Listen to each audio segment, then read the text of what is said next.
In May, the President and Mrs. Nixon welcomed the returning POWs to the White House.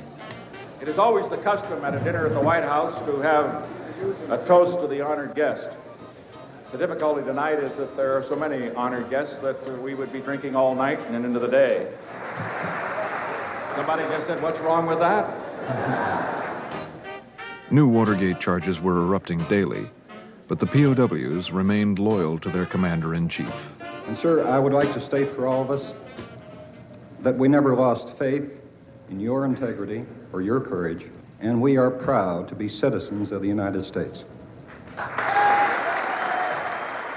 But the public's faith in the president would soon be severely tested. The Senate Watergate Committee began hearings that would keep the nation spellbound throughout the summer. The historic caucus room was jammed today with cameras, newsmen, 200 seated spectators, and more standing. This room has been the scene of... One of the largest audiences in television history watched on May 17th as Senator Sam Ervin opened the investigation of Nixon's re-election campaign and the Watergate break-in. The committee will come to order. The questions that have been Even the president's staff watched as a parade of witnesses implicated Haldeman, Ehrlichman, and others high in the administration and the Nixon campaign. But in the first month of testimony, the president himself escaped direct charges of wrongdoing. Then the committee summoned its star witness, John Dean. In a 7-hour opening statement, Dean described the atmosphere of the Nixon White House. The Watergate matter was an inevitable outgrowth of a climate of excessive concern over the political impact of demonstrators, excessive concern over leaks, an insatiable appetite for political intelligence, all coupled with a do-it-yourself White House staff, regardless of the law. He spoke in almost a monotone as he began to tell some of the most outrageous stories about what had occurred. And coming from a monotone, it was the facts rather than his personality that came out at the public.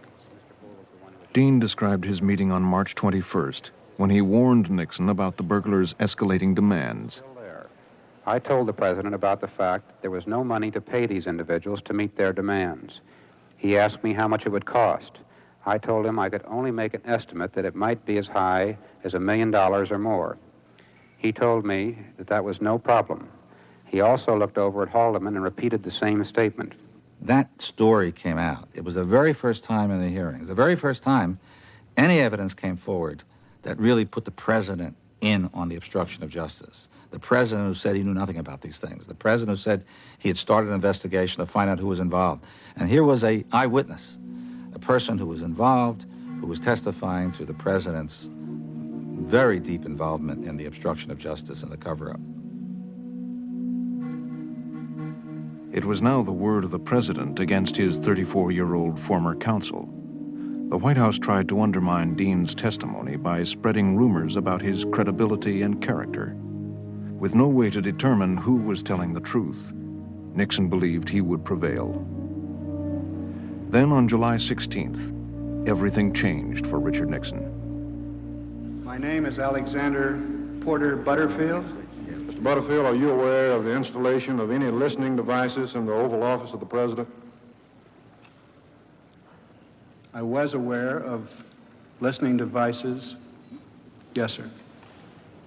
And so that if either Mr. Dean, Mr. Haldeman, Mr. Ehrlichman, Mr. Colson had particular meetings in the Oval Office with the President on any particular dates that have been testified before this committee, there would be a tape recording with the President of that full conversation, would there not? Yes, sir. One last question. If one were, therefore, to reconstruct the conversations at any particular date, what would be the best way to reconstruct those conversations, Mr. Butterfield? Well, in the obvious manner, Mr. Dash, to obtain the tape and play it. I have no further questions, Mr. Chairman.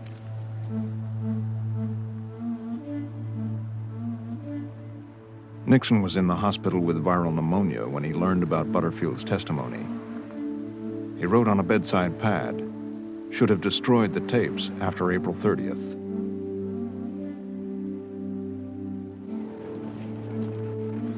Nixon knew controlling the tapes was the key to his survival. He would appeal to historical precedent and argue that the tapes were like presidential papers. They belonged to the president, not to Congress or the courts. The president had a right to keep them private. The battle for the tapes began with the president rallying the White House staff. I was rather amused by some very well-intentioned people who thought that, some of the rather rough assaults that any man in this office gets from time to time brings on an illness. And that after going through such an illness that I might get so tired that I would consider either slowing down or even some suggested resigning. Well, now, just so we set that to rest, I want to use a phrase that my Ohio father used to use. That's just plain poppycock. We're going to stay on this job till we get the job done. And let others wallow in Watergate. We're going to do our job.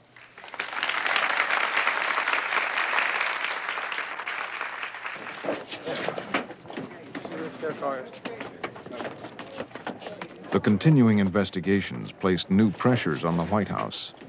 The Watergate Committee issued a subpoena for the president's tapes. Nixon refused to comply and risked being found in contempt of Congress. But even that was not his biggest concern.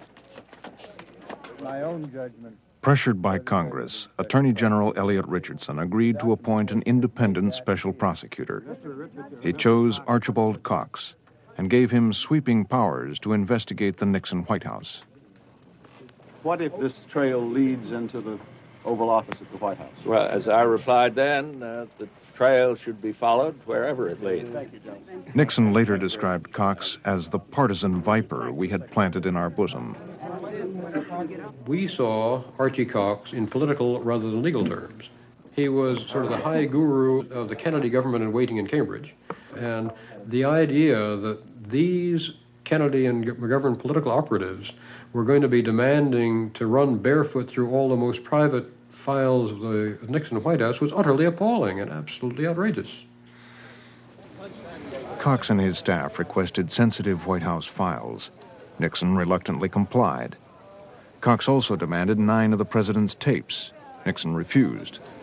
Cox took his case to court. As I've said before, I'm sure that the president's legal position is presented in good faith. I think it's quite wrong. By the end of summer, Nixon's refusal to turn over the tapes and John Dean's testimony had badly eroded the public's support for the president. But after months of unrelenting press coverage, Nixon sensed that Americans were growing weary of Watergate. He moved to take the offensive. Mr. President.